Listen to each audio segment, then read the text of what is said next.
Olá, meus queridos, tudo bem com vocês? A paz do Senhor Jesus Cristo para todos vocês. Para aqueles que não me conhecem, estão vindo pela primeira vez, eu sou o pastor Lucas, sou o pastor auxiliar do pastor Cris Duran. Nós estamos na Online World Church, uma igreja sem fronteiras. Mais preciso, o Step One. Todas as pessoas que fazem seus cadastros pela primeira vez, elas recebem uma ligação e dentre essa ligação, por uma pessoa do nosso time, da nossa equipe, da nossa liderança, essa pessoa é instruída a participar do Step One. No Step One, você vai acompanhar todos os ensinamentos, as doutrinas da igreja, tudo aquilo que você precisa saber para fazer parte desse ministério e caminhar junto conosco. É importante, uma etapa fundamental ao seu entendimento e para o seu crescimento espiritual. No Step One, irei falar sobre palavras específicas a fim de orientá-los a poder caminhar conosco com entendimento. Nós vamos falar sobre as doutrinas da igreja, como, por exemplo, palavras específicas que nós, assim, acreditamos, praticamos e ensinamos, que servem como base e incentivo de princípios estabelecidos dentro da nossa igreja. No Step One, nós falamos de palavras como sobre o adultério, sobre a fidelidade ao casamento, o leito conjugal entre marido e mulher, que deve ser santo, que deve ser guardado. Falamos sobre a educação de filhos, falamos também sobre princípios familiares e princípios bíblicos. Falamos a respeito do sábado, né? O que você entende sobre o sábado? Já ouvimos falar de outras denominações, outras congregações que guardam o sábado. Também assim os judeus guardam o sábado. Afinal, guardar o sábado é bíblico ou é religiosidade? Isso nós explicamos aqui no Step One. Falamos sobre dízimos e ofertas, ensinamos sobre o princípio fundamental a respeito dos dízimos e das ofertas. Falamos sobre outros assuntos também que, a fim, traz um maior entendimento para todos vocês acerca da nossa igreja, a Online World Church, uma igreja sem fronteiras. Então você está convidado a participar do Step One. Cada vez que você participa, cada vez que você se entrega, nós estamos do lado de cá observando o seu compromisso. Deixamos ser avaliados pela palavra de Deus, que vocês possam avaliar o teto ministerial. Por outro lado, avaliamos o compromisso de todas as pessoas que fizeram seus cadastros e, se assim deseja, continuar e caminhar conosco. Sendo assim, passando por essa etapa, essa pessoa vai receber um vinhateiro, uma vinhateira que vai acompanhá-los nos caminhos da verdade, trazendo conhecimento, estudos bíblicos, princípios estabelecidos, a fim de forjar o crescimento dessa figueira, desse discípulo, para que possa ter um amadurecimento no tempo certo, no tempo determinado do Senhor. Nós trabalhamos com discipulados e é fundamental que tenha esse tempo e tenha esse propósito diante da palavra de Deus. Amém, meus queridos? Vamos estar orando. Tem uma palavra linda ao seu coração, ao seu entendimento, algo que Deus ministrou fortemente no meu espírito para trazer ao seu conhecimento. Vamos falar hoje sobre dízimos e ofertas. O que você entende sobre isso? Você é um dizimista fiel e constante? Você faz isso por amor à palavra de Deus ou por religiosidade? Você dizima na igreja por medo de ser amaldiçoado ou por consideração, por entendimento bíblico e por amor? Vamos falar sobre isso? Então, feche seus olhos, estarei orando agora e tenho certeza que Deus vai falar contigo. Pai amado celestial, muito obrigado por esse momento. Obrigado, Senhor. Obrigado, Espírito Santo, porque o Senhor tem ministrado em nossas vidas. Obrigado, Pai. A Tua presença, a Tua palavra tem falado conosco cada vez mais. E assim, vamos aprender de Ti. Obrigado, meu Pai. Nos conduz ao entendimento. Abra os nossos olhos. Tira os tampões dos nossos ouvidos.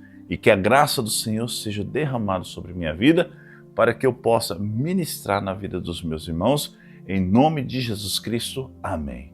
Amém, meus queridos? Abra sua Bíblia em Gênesis capítulo 14, do versículo 18 ao 20. Esse vai ser o texto base da nossa pregação de hoje, do nosso estudo, do nosso ensinamento de hoje. Então, veja bem o que diz lá em Gênesis 14, versículo do 18 ao 20. Então Melquisedeque, rei de Salém, trouxe pão e vinho, era sacerdote do Deus Altíssimo e abençoou, dizendo: Bendito seja Abraão pelo Deus Altíssimo, o possuidor do céu e da terra, e bendito seja o Deus Altíssimo que entregou os teus inimigos nas tuas mãos. E Abraão deu-lhe o dízimo de tudo. Bom, dentro de um contexto histórico, dentro de um contexto bíblico, Abraão, ele foi salvar o seu sobrinho Ló, que vivia na cidade de Sodoma.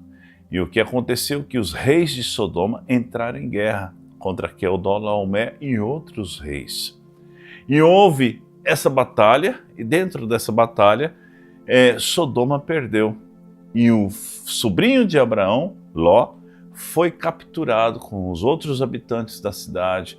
Os despojos da cidade foi levado pelos outros reis como escravo, e também tudo que eles tinham e pertencia a eles foi levado como escravos às terras estrangeiras. Então Abraão ficou sabendo que seu sobrinho tinha sido sequestrado, tinha sido levado, forçado ao trabalho escravo com suas mulheres e seus filhos e tudo que possuía. Abraão reuniu 318 soldados valentes, 18 homens valentes, e foi para a guerra, foi para a batalha contra Quedorlaomer e outros reis. E aconteceu que Abraão venceu a batalha, e Deus estava com Abraão. Um ponto interessante para que nós possamos avaliar, que Deus sempre conta com um número pequeno. Não é com multidões. Deus sempre conta com poucos. 318 gideonitas, 318 servos de Abraão, que venceu a batalha contra Quedorlaomer e outros reis. Então, Abraão venceu a batalha e voltou dessa batalha e trouxe consigo os despojos, ou seja, o ouro, a prata, os utensílios da guerra. Ele venceu a guerra, então ele teve o direito de adquirir os despojos que a guerra ofereceu. E houve que, naquele dia, Abraão, ao voltar para sua terra, voltar para sua casa, ele dá de encontro contra Melquisedeque. Quem era Melquisedeque? Melquisedeque é a tipificação de Jesus Cristo no Antigo Testamento. Para que você possa saber, Abraão encontrou Jesus Cristo no Antigo Testamento. Amém? Guarda isso em seu coração. Melquisedeque é o tipo de Cristo, é a tipificação de Jesus no Antigo Testamento. E quando Melquisedeque avistou Abraão, a Bíblia fala que ele trouxe pão e vinho para ceiar com Abraão. A primeira ceia, a simbologia da Santa Ceia, aconteceu no encontro entre Melquisedeque e Abraão. E isso que fique gravado ao seu entendimento. O primeiro registro da Santa Ceia foi entre Melquisedeque e Abraão. Mas quem era Melquisedeque? Melquisedeque era rei de Salém, de Jerusalém, rei de paz, rei de justiça. O seu reinado não tinha fim, nem de dias de início e nem de finais. Era um reinado sempre eterno e, detalhe, não tinha genealogia humana. Melquisedeque era o tipo de Cristo. Abraão encontrou com Jesus e o Senhor trouxe pão e vinho para cear com Abraão. E Abraão, ao ver Melquisedeque, ele trouxe para Melquisedeque os despojos da guerra, ou seja, a 10ª parte, trouxe o dízimo a Melquisedeque, e tudo que ele tinha e que ele conquistou, ele deu o dízimo de tudo. Bom, em primeiro lugar, que você, eu e todos que estão assistindo esse vídeo, esse culto, esse Step One, devem entender e aprender que o princípio do dízimo foi antes da lei. Há muitas pessoas que fazem uma baita confusão. Acham que o dízimo é um assunto da antiga aliança, da lei. Pelo contrário, o dízimo é um assunto da Bíblia em um todo. Ou seja, a Bíblia por completo, o dízimo faz parte. É um ato profético. Primeira menção a respeito do dízimo ocorre quando Abraão entrega espontaneamente a 10ª parte, tudo a Melquisedeque. Esse ato significa e simboliza o que para você? Esse ato significa e simboliza o que para a igreja? Bom, ele ocorre antes da lei de Moisés. Isso tem que ficar claro.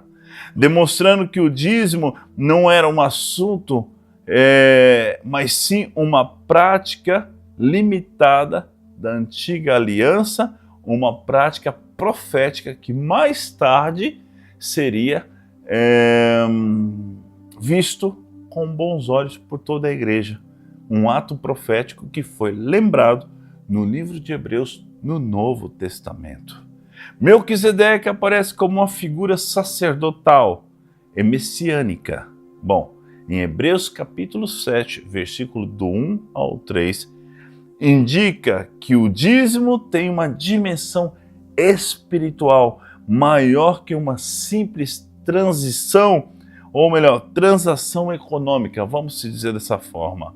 Abraão reconhece que a vitória vem do Senhor e em gratidão devolve a Deus a 10ª parte. Em gratidão devolve a Deus o dízimo. Em Hebreus capítulo 7 fala claramente a lembrança dos feitos de Abraão que deu o dízimo a Melquisedeque. Hebreus 7, do 1 ao 3. O que possamos entender para os dias de hoje, os dias contemporâneos? O dízimo, meus queridos, é um princípio e reconhecimento de honra a Deus. Grife isso e anote isso. O dízimo é um princípio e um reconhecimento de honra a Deus. Não se trata de uma obrigação, que isso fica claro. Não se trata de uma imposição, ou muito menos medo. Há muitas pessoas que dão um dízimo por causa de uma imposição de terceiros. Há outras pessoas que dão um dízimo por causa de medo. Outras por obrigação, por consciência pesada, porque às vezes está no caminho errado ou na prática do pecado e para alívio de consciência traz o dízimo como um significado que Deus vai perdoar o pecado por aquele sacrifício simbólico, porque afinal, dar o dízimo pode fazer com que homens sejam perdoados dos seus pecados. Engano, engano e engano. Não adianta você trazer o dízimo, a sua oferta e viver uma vida de pecado, você não vai prosperar.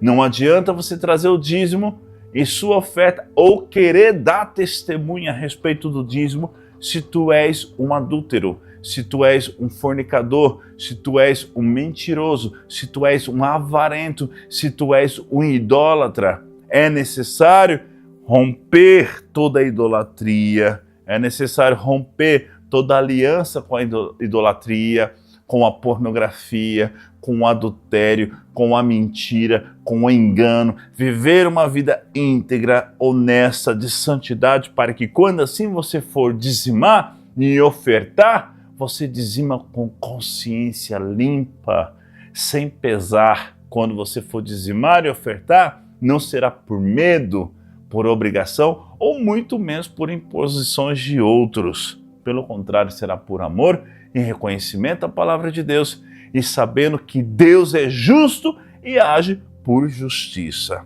O que possamos entender? O dízimo é um princípio de reconhecimento de honra a Deus.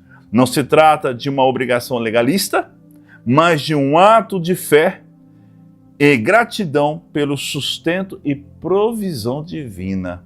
Pelo sustento e provisão divina. O dízimo é a ligação do sacerdócio levítico, o sacerdócio também de Cristo. O escritor de Hebreus, meus queridos, no capítulo 7, faz uma conexão profunda entre Melquisedeque e Cristo. Por quê? porque Melquisedeque é descrito como uma tipificação de Cristo, um tipo de Cristo. Melquisedeque é descrito como alguém sem genealogia, sem princípios de dias ou fim de existência, semelhante ao Filho do Homem. Hebreus capítulo 7, versículo 3.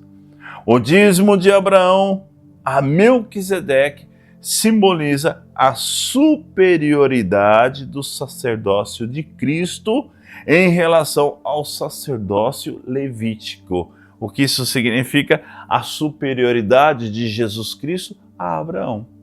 Entende isso? Olha só como que essa mensagem é profunda e começa a esclarecer um ponto principal a respeito desse assunto. É por obrigação ou por amor? É bom começar a avaliar e entender o significado profético do dízimo. E o momento que você entende que é profético, tudo muda, inclusive a sua concepção em relação a esse assunto. Muitos têm muita dificuldade porque foram roubados, extorquidos, foram enganados. Outros dão por obrigação e outros, obrigação de ser amaldiçoado, com medo de ser amaldiçoado, porque sempre tem alguém que impõe e coloca um jugo pesado sobre pessoas ignorantes.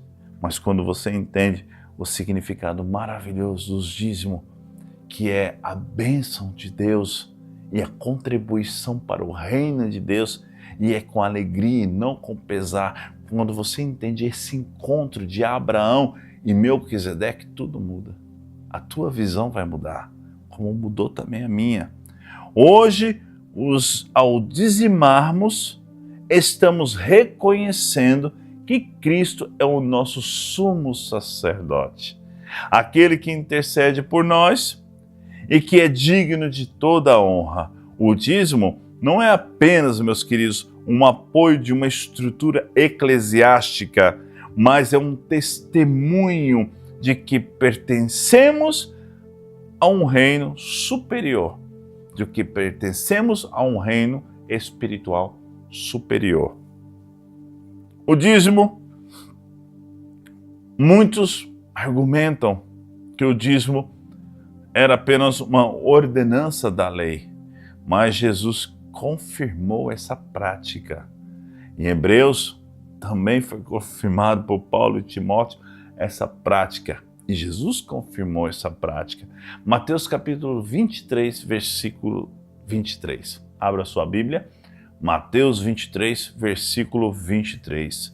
Jesus repreende os fariseus por dizimarem enquanto negligenciava a justiça, a misericórdia e a fé, mas afirma que o dízimo não deveria ser deixado de lado.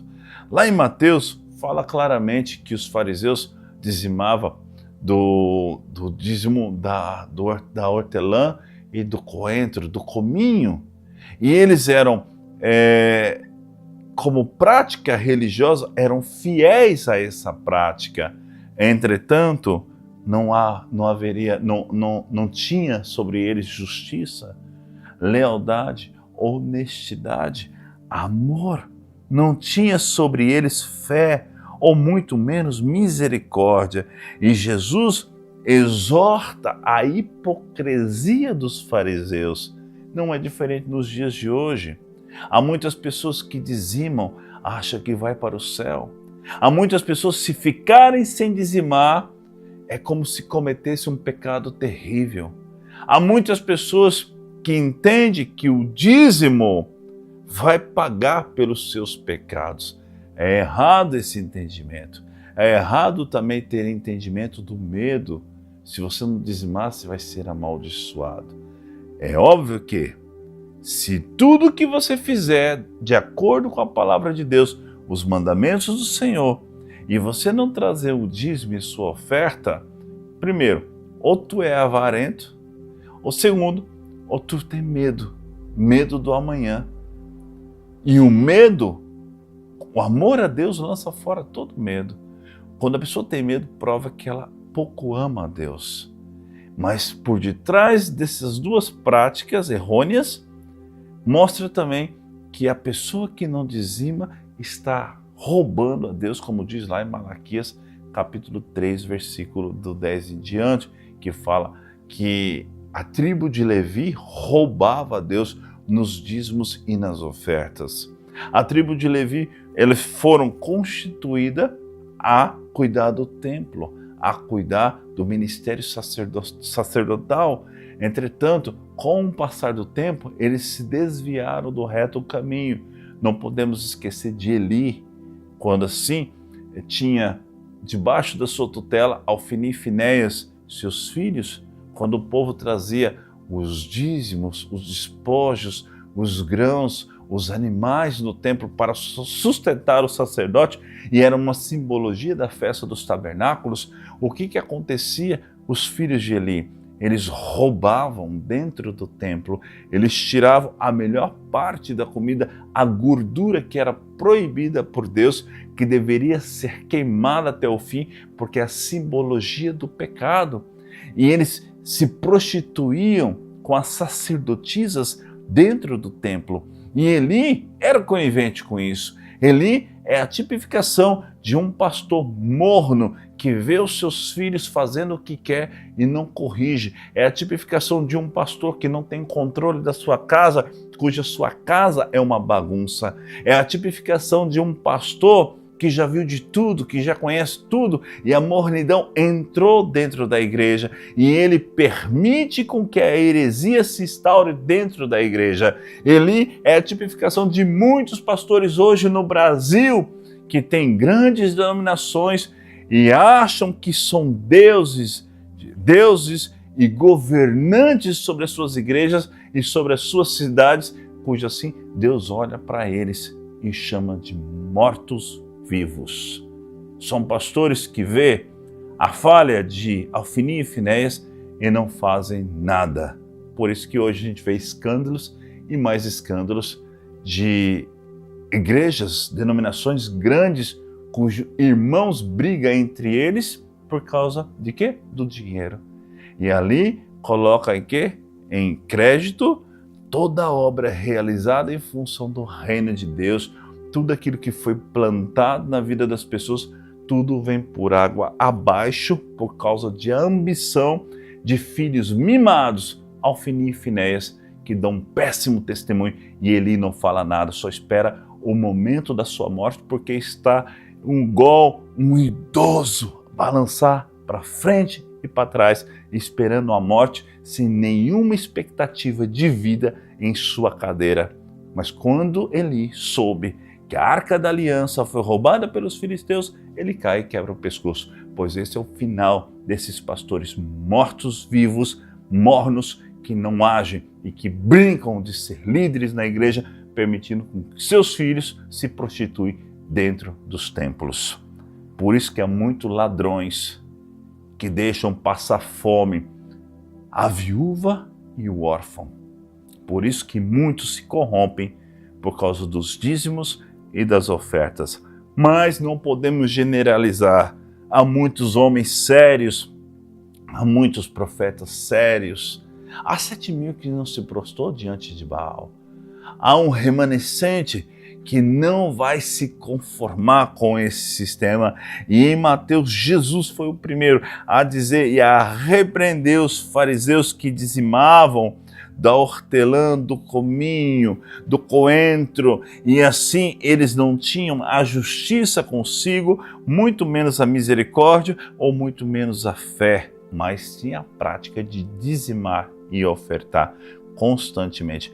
Em 2 Coríntios capítulo 9, versículos 6 e 7, o apóstolo Paulo ensina sobre a liberalidade das ofertas, mostrando que Deus ama quem dá com alegria. Dízimo é um acordo com Deus, é um ato profético entre Deus e Abraão, o homem. E foi lembrado no livro de Hebreus, capítulo 7, a importância de dizimar é um ato profético de bênção, prosperidade e reconhecimento por tudo aquilo que Deus fez em nossas vidas. Não tenha medo de dizimar. Quando você for dizimar, dizima com alegria, não por empolgação, ou muito menos em imposição, ou muito menos por medo. Não, mas sim por consciência e consideração que a palavra de Deus hoje está produzindo na sua vida. Amém? Então, dizimar não deve ser um fardo, ok? Mas um reflexo da fidelidade e compromisso de Deus para conosco. É um amor retribuindo a Deus essa fidelidade. Entende isso? Deus não precisa do seu dinheiro, mas é por causa do dinheiro que muitos homens se corrompem. E é nessa questão que muitos são tratados. Primeiro, na falta de fé, porque não sabem depender de Deus, mas querem depender do dinheiro. Depende da força do seu próprio braço. São homens e mulheres independentes que não confiam em Deus e têm dificuldade em esperar o dia de amanhã. Tem medo pelo dia de amanhã. Enquanto a palavra fala, o dia de amanhã não lhe pertence, muitos têm medo em faltar porque não tem fé suficiente. E quando a gente dizima, a gente está também fechando outras brechas, outras legalidades, como por exemplo, o nosso dinheiro, as moedas, seja ela brasileira, dólar americano, ou libra inglesa, ou euro europeu, tudo tem um significado. E por detrás deles, das figuras nas moedas, no dinheiro, está imagem significativo diabólico. Para quem nunca estudou sobre isso, pesquisa, avalie a imagem que está na moeda brasileira, a imagem que está por detrás, os símbolos que estão no euro, o portal que se abre no euro, a imagem, o olho que tudo vê que está no dólar, que mais? Muitas imagens subliminares, ou seja, gravuras, desenhos subliminares que muitas pessoas desconhecem.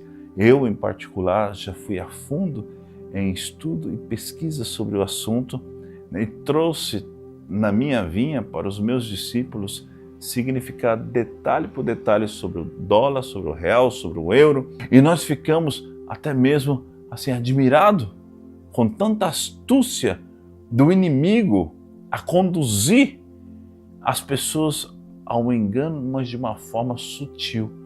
E as pessoas se deixam levar pela ambição e o prazer que o dinheiro proporciona.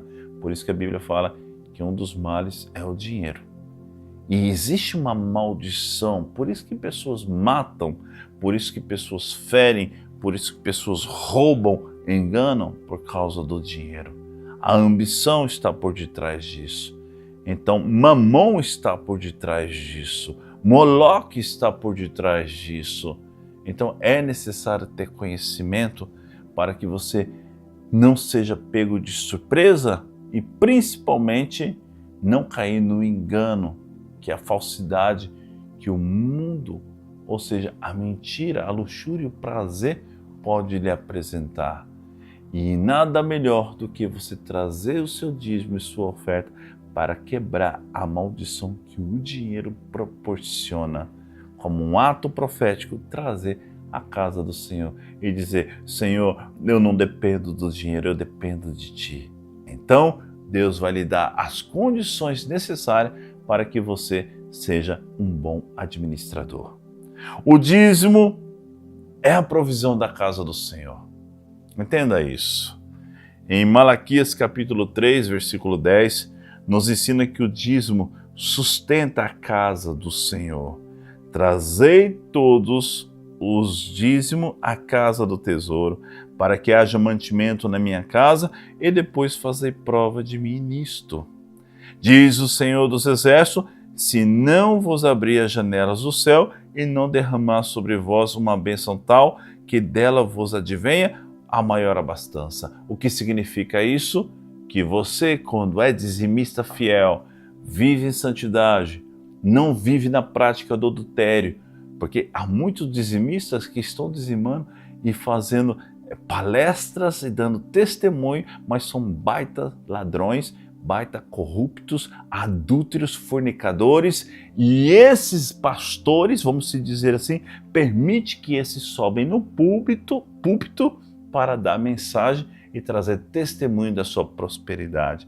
Afinal, são tão iguais um ao outro, todos interesseiros, falsos, hipócritas, que dão um dízimo do coentro, do cominho, da hortelã, mas não praticam justiça e nem a moralidade. Uau! Que tremendo isso, né? Glória a Deus. E Malaquias fala que existe a importância de trazer o dízimo para sustento da casa do Senhor. O dízimo não é apenas, meu amado, minha amada, um princípio espiritual, mas também uma forma de manter a obra do Senhor na terra. Há muitas pessoas que gostam de ver quando nós fazemos missões. Recentemente nós estamos em trabalho de missões no Paraguai. E há pessoas que aplaudem, há pessoas que apoiam moralmente, há pessoas que incentivam, mas na grande maioria falta apoio financeiramente. É muito bonito você ver nós indo lá, levando para aquelas pessoas carentes, arroz, feijão, mantimento. Mas onde está a tua participação?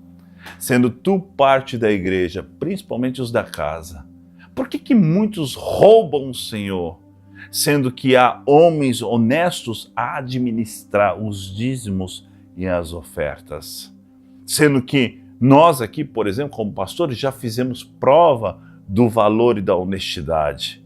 Já fizemos prova dos frutos que carregamos. Ou por que muitos têm dificuldade de entender? E sendo quando estavam em outras denominações, dava o dízimo e oferta a ladrões. Nós precisamos de apoio, sim, mas para a nossa igreja, que os nossos membros sejam fiéis nos dízimos, nas ofertas, constantemente, porque isso tem que ser primícia, e não resto, e não sobra, e não de vez em quando, mas sim uma primícia fiel a Deus, porque a obra não para e os missionários estão em missão. O dízimo não é apenas um princípio espiritual, mas também uma forma de manter a obra de Deus na terra.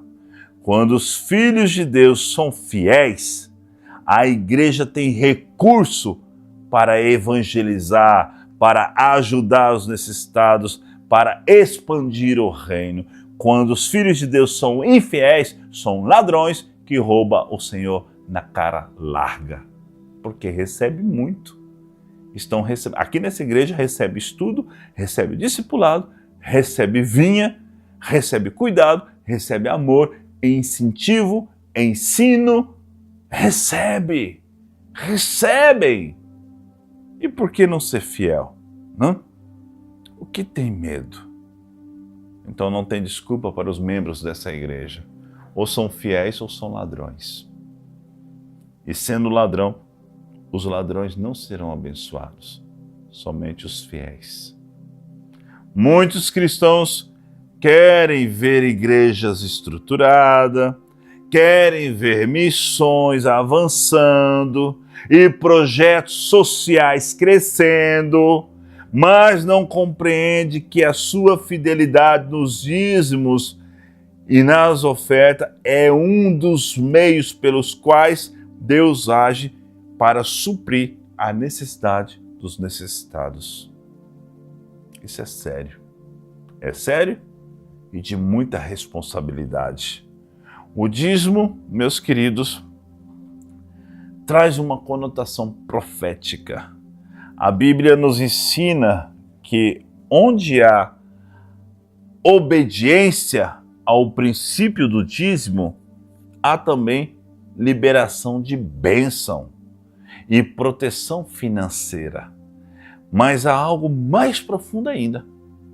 O dízimo representa a aliança e submissão ao governo de Deus. Vou repetir. O dízimo representa a aliança e submissão ao governo de Deus.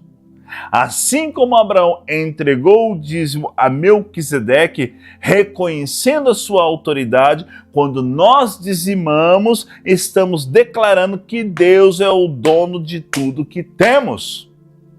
O dízimo é um ato profético de domínio espiritual. Assim como Abraão conquistou reis e deu o dízimo, nós conquistamos territórios espirituais e dizimamos como ato profético de adoração ao Senhor. Se a igreja entender isso, esse princípio do dízimo, parte de um ciclo de honra, submissão e provisão, ela verá a abundância de Deus em todas as áreas. Isso é tremendo. Ou seja, o dízimo é mais do que um ato financeiro, é um ato espiritual.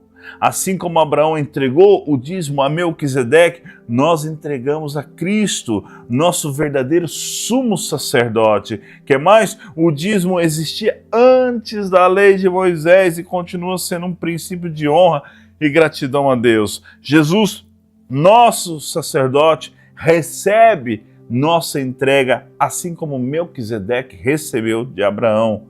O dízimo mantém a casa do Senhor e permite a expansão do reino. O ato profético de dizimar é um posicionamento profético de aliança, de domínio espiritual, generosidade, é a chave para uma vida próspera, alinhada com os princípios de Deus.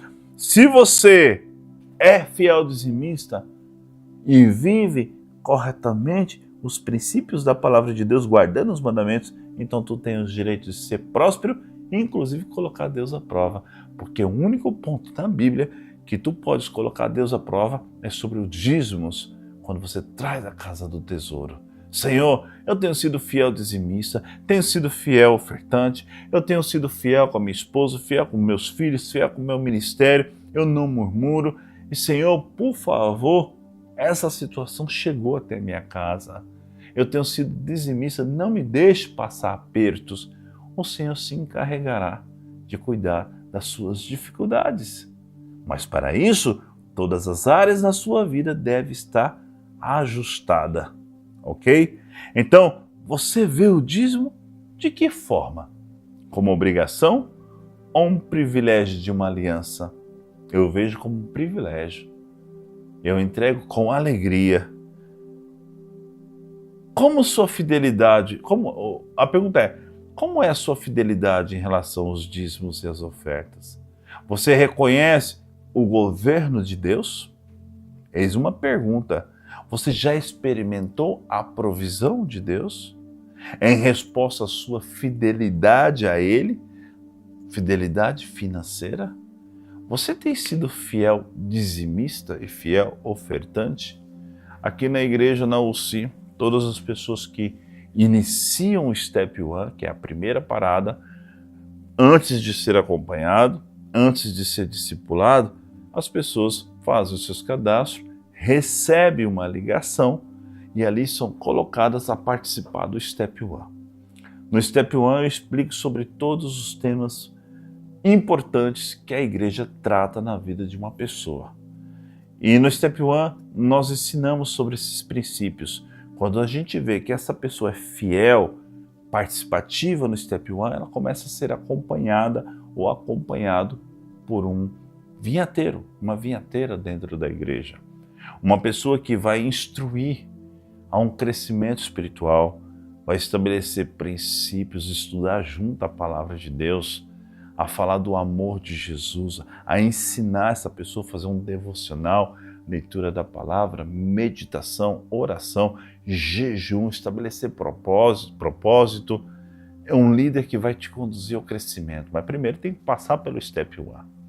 E no Step One eu ensino sobre muitos pontos, inclusive sobre os dízimos e ofertas. E a maioria das pessoas que não entra ou que sai da igreja justamente tem dificuldade nessa área. Ou era demasiado religioso, que precisava apresentar a sua espiritualidade através do dízimo e oferta, assim que é universal, e muitas outras igrejas que são podres e que enganam muitas pessoas, muitos desses roubam a viúva e deixam passar fome o órfão.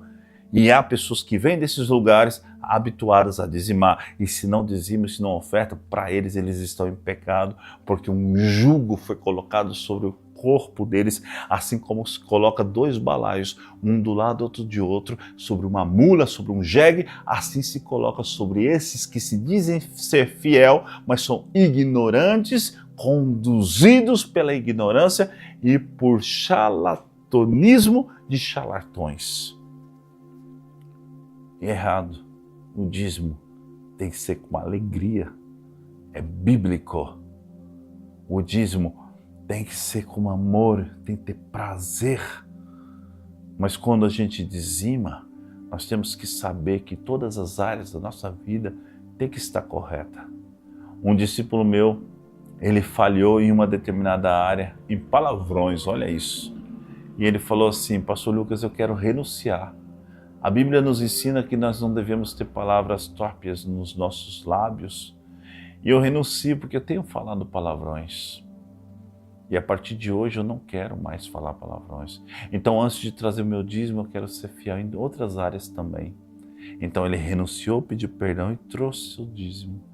Porque aí, esse homem tem a certeza, se algo acontecer, ele pode colocar Deus à prova, porque Deus permitiu fazer isso. Na sua própria palavra, Jesus permitiu.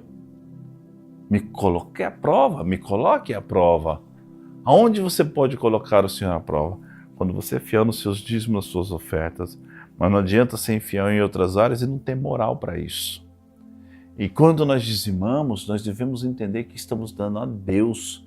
Se o homem faz mau uso daquele dízimo, daquela oferta, ele vai prestar conta com Deus. Entretanto, aonde você tem semeado? É um teto espiritual sério? São pessoas sérias? Ou você entrega seu dízimo aonde bem entender, sem discernimento algum? Por isso que a gente pede para avaliar nossos frutos primeiro. Então no Step 1, as pessoas que estão no Step 1, a gente pede, não dizime ainda, não é hora de dizimar. Reconheça primeiro os frutos que o pastor Cris carrega, que o pastor Lucas carrega. Reconheça primeiro os frutos dessa casa, dessa igreja, para que quando tu for dizimar, não seja por obrigação, muito menos por medo ou imposição, mas seja por amor e conhecimento da palavra de Deus. Uau, é tremendo falar sobre isso. Aí sim. E detalhe, o nosso maior objetivo e foco é sua vida no altar. Dízimo é consequência de uma obediência. É gratidão, não obrigação. E Melquisedeque veio trazer pão e Abraão trouxe dízimo a ele. Olha que lindo esse encontro. Na nossa igreja, os nossos membros conhecem os nossos frutos, mas sempre tem um ou outro que rouba a Deus. Sempre tem um ou outro que não tem primícias, que não entende sobre primícias. Deixa o dízimo e oferta para segundo plano. Dizima mês sim, mês não se importa com as necessidades daqueles que passam necessidades. Sempre tem um ou outro que acha que está fazendo certo, mas de forma errada. E a Bíblia é clara, e a palavra é clara, pois dízimos e ofertas é um propósito de Deus como um ato profético para que possamos entender. Seja na antiguidade, por intermédio de Melquisedeque e Abraão, como também agora, por intermédio de Jesus Cristo e também a cartas aos Hebreus. Vamos terminar. Que você seja fiel nos seus dízimos, nas suas ofertas. E para aqueles que roubam o Senhor, entenda uma coisa. Aos olhos de Deus, tu és ladrão. Pai amado celestial, muito obrigado por essa palavra. Que possa confrontar, que possa, Senhor, lapidar, corrigir, ensinar e também traz amor. porque nós devemos amar a tua casa ao ponto de trazer o melhor na casa do tesouro. Te amamos, Senhor, por essa palavra, te agradecemos, te louvamos e te exaltamos, em nome de Jesus. Amém. A paz do Senhor a todos e que Deus possa conduzir a um princípio, e esse princípio se chama obediência. Shalom.